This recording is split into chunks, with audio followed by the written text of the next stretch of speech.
Hi, this is David with BestRest Products, home of the cycle pump tire inflator that has a lifetime warranty.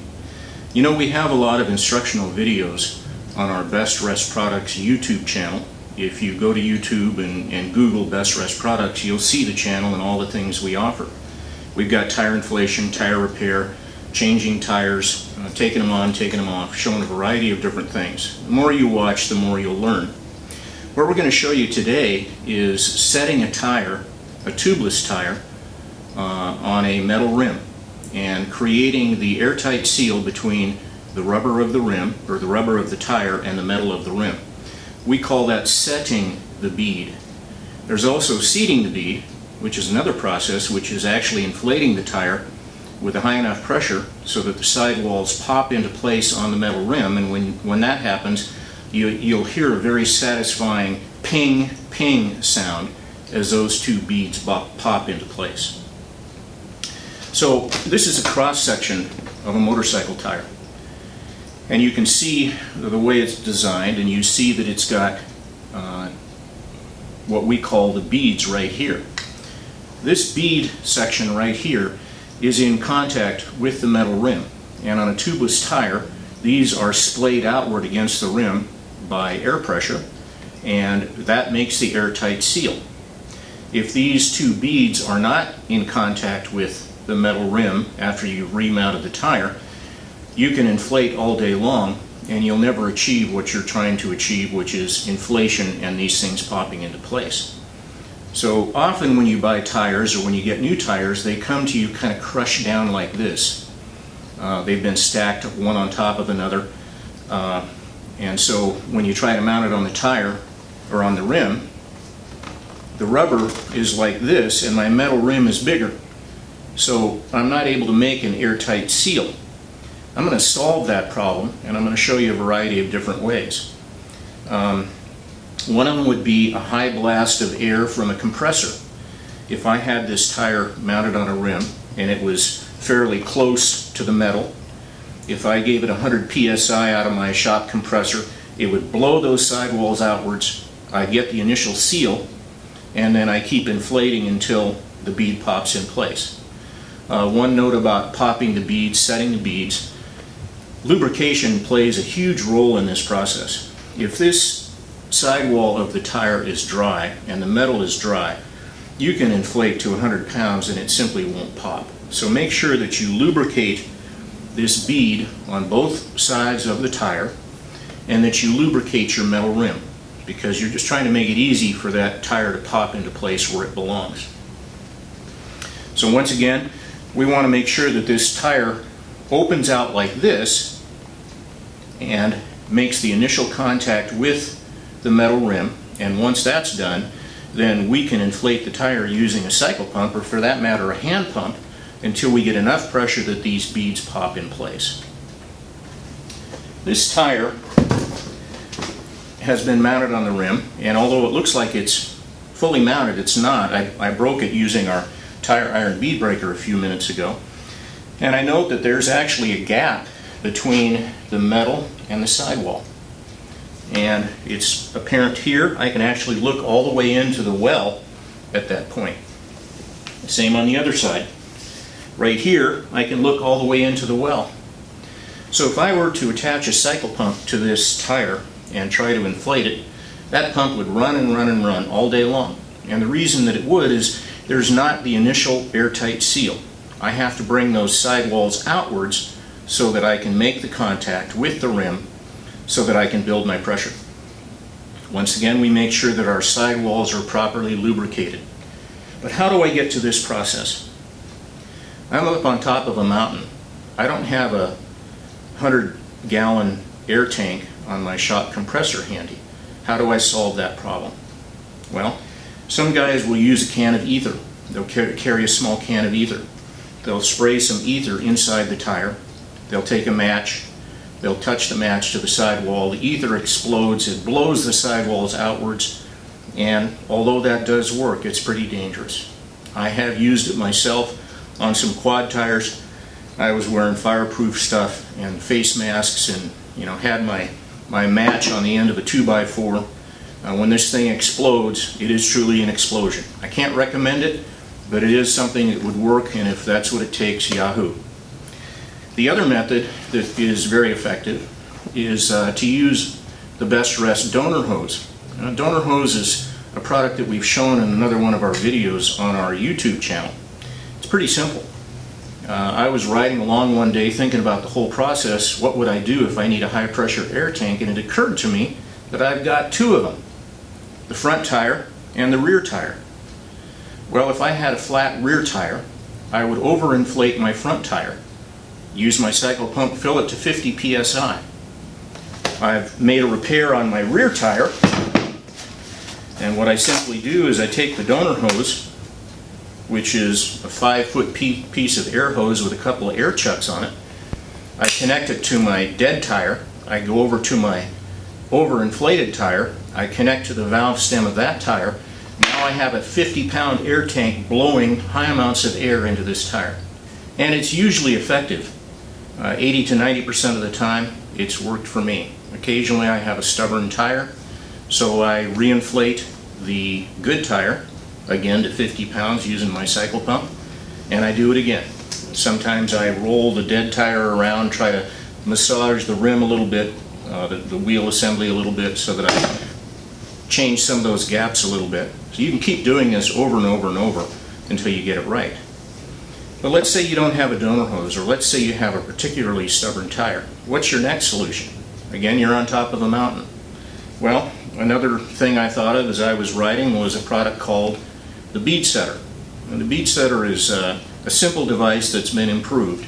It's basically a ratchet strap that goes all the way around the tire, and using a ratchet to tighten the band that goes around the tire, it causes the sidewalls to spread outwards. Over here on this chart, what I'm showing you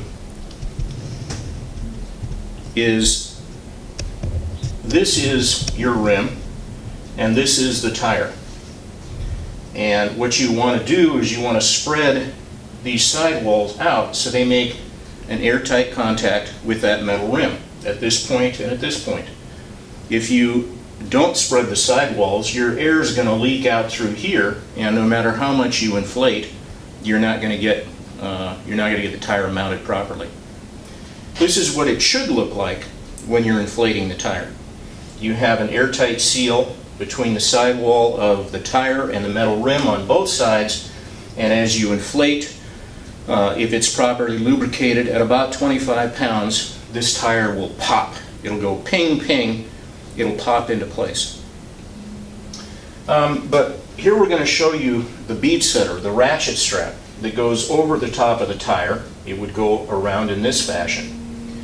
As we tighten this strap, what it causes these sidewalls to do is to spread outwards mechanically.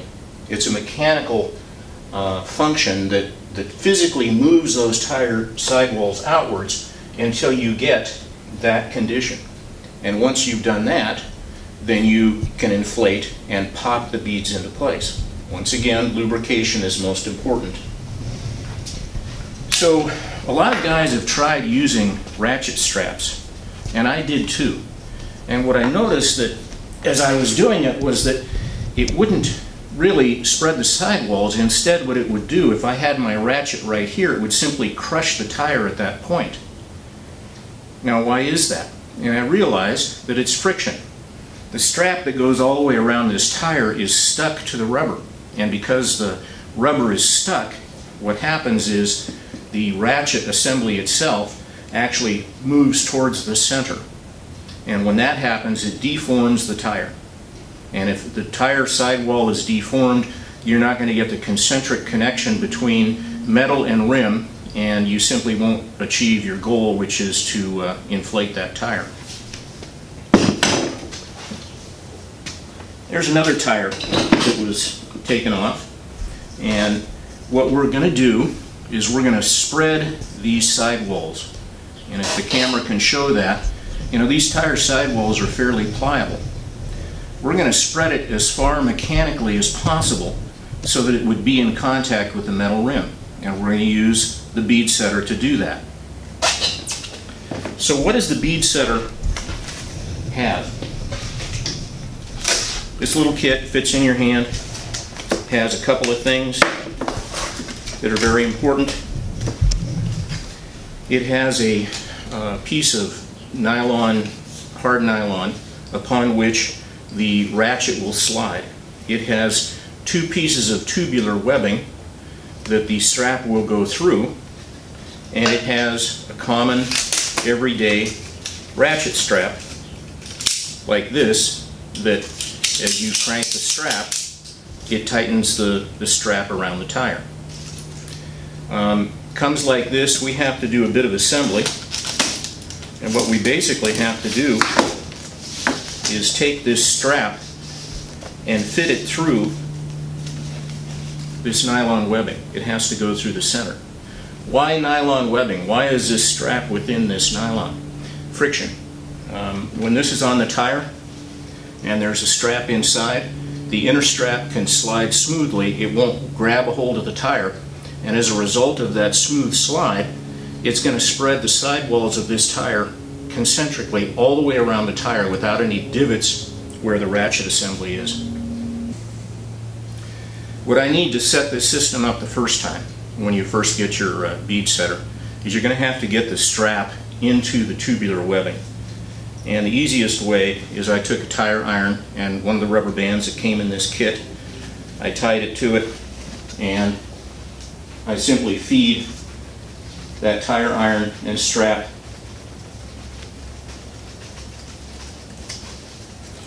through to the far side.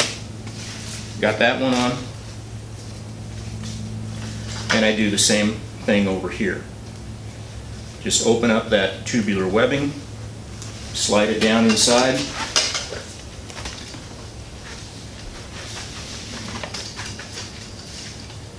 drop it through the middle,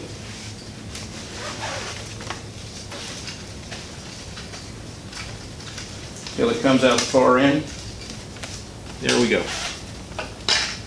Take off my tire iron, save my rubber band, and now what I have is about 6 feet of nylon tubular webbing that can go around the tire in this fashion with the inner strap inside. Down here at the far end, I have this piece of plastic upon which my ratchet will be sitting and will be sliding, so I don't get a friction point on that. And what I'm going to do is it takes a little bit of time. I'm not going to spend a whole lot of time in front of the camera. I'm going to fit this around the tire in this fashion. And I'm going to bring my ratchet up here and run it through the end of the ratchet, and I'll get that set up and we'll show you the next process. Okay, so it took me 2 or 3 minutes to get the strap assembly around the tire. And what I've done is I've run it right down the middle of the tire all the way around. I brought the loose end of the strap up to my ratchet assembly. Underneath that ratchet, I've got that piece of white plastic so that that's a slippery surface. And I've got the extra strap just hanging off. So as I ratchet this ratchet tighter, I can see with the naked eye this sidewall starting to spread. And if I took a measurement at, say, right here, I am 2 inches wide between the inside of the sidewall at this point and the inside of the sidewall at this point. 2 inches. So I'm just going to ratchet it a few times. And I have spread that to 2 5/8 of an inch. So 3 pulls on the ratchet, and I've now spread this sidewall by 5/8 of an inch. If this was on the rim and the rim was properly lubricated, the sidewall would slip onto the rim itself and would achieve the initial airtight contact that I want. Lubrication, again, is very important. So I did a lot of ratcheting, and there's no deformation of my tread at this point. If I didn't have this outer nylon sleeve, the whole tire would crush right here, and you wouldn't really see any spread of sidewalls anywhere else on the tire. So that's the principle behind it. We're using a mechanical device to basically make the outer part of the tire narrower. The tire has no choice but to open up like that, When it opens up like that, it makes contact with the metal rim. We achieve an initial airtight seal, and once that's done, then I can start inflating.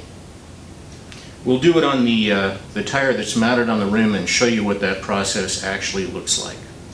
Oh, I should mention, you know, this BeadSetR is not just a single-purpose device.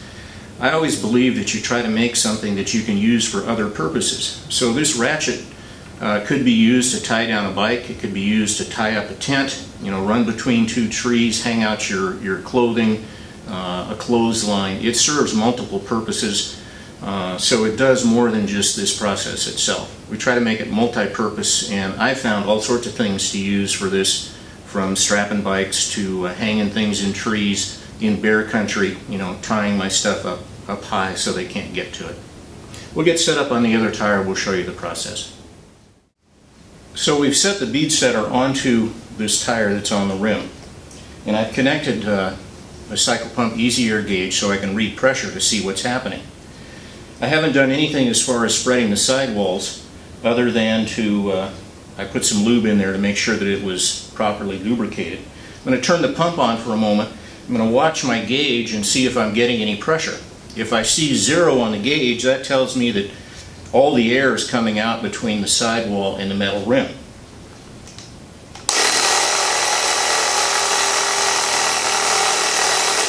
And we have nothing. And I could hear air hissing out between the sidewall and the rim. So I have to spread those sidewalls. So I'm going to take my BeadSetR and I'm going to start ratcheting. Not so much that I deform the tread, but enough so that it spreads those sidewalls out.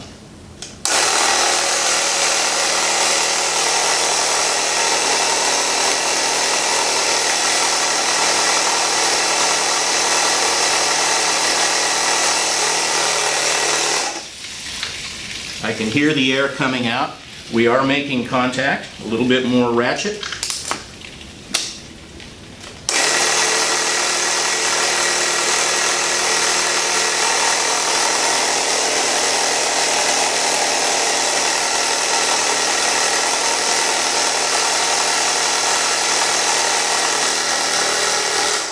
And now we are starting to build pressure.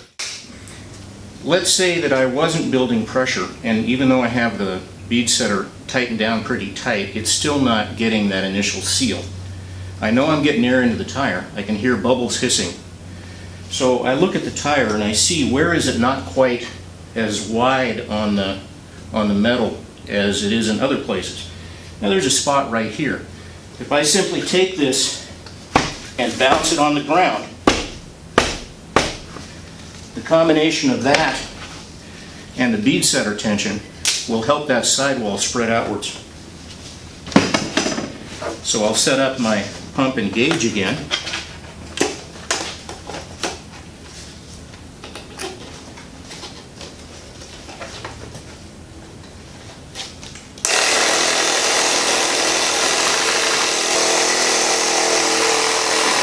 And we are starting to build pressure in the tire. I have made the connection between the initial airtight seal between the rubber and the rim. Now I'm going to keep inflating until I get to a point where those beads pop into place.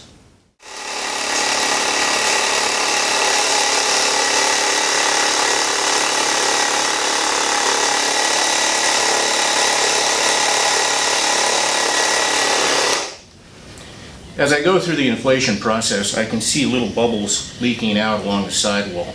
I can also hear hissing air, which tells me that somewhere along here I don't quite have a seal, so my pump is having to try to keep up with that.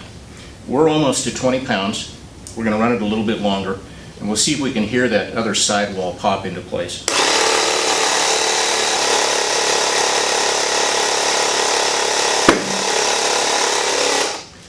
That loud sound you just heard was the second sidewall popping into place. The first one went quickly before we actually started the camera, so you didn't get to hear both of them.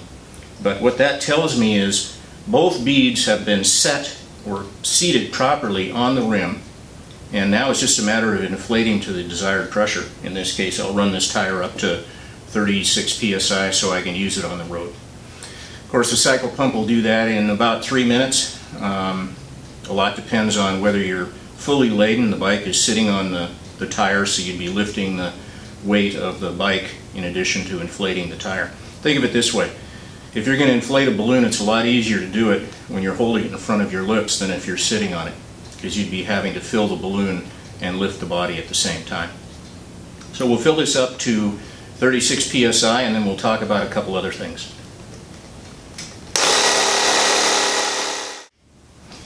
So in this video, I've explained the process of setting those beads, spreading them outwards so they make contact with the rim, as shown in this demonstration over here, this chart. We've done that using a mechanical strap called the BeadSetR. You could use it, or do it using our donor hose. You could use a compressor from an air tank if you happen to have one nearby. And I guess last ditch effort, but highly dangerous, is a can of ether. But anyhow, I've got this on. It's up to the pressure that I want. I've used a lot of lube to make those sidewalls slippery. I want to make sure that I wipe the excess lube off the sidewalls. If I got any on the tread, I want to remove that because that's slippery. You wouldn't want to slip as you go around a corner. And I also want to look around the tire sidewall itself. There's a small molded ring that runs concentric all the way around this tire. It should be equal distance from the rim all the way around. And each tire will be different, so it may be 1/8 of an inch away, it may be 1/4 inch, it may be more. If it's not concentric, what that's telling you is that this tire is on the rim sideways. It's canted to one side. The only way to fix that is to deflate the tire, break the bead, re-lube, and remount, because you want it to be concentric, otherwise the tire is going to be going down the road like that. Flip this tire over. Again, get rid of any excess bead goop. If there's any on the disc, I want to make sure I remove that, because that would be slippery. When you use your brakes, you'd be slipping instead of stopping. And finally, I take my BeadSetR off the tire.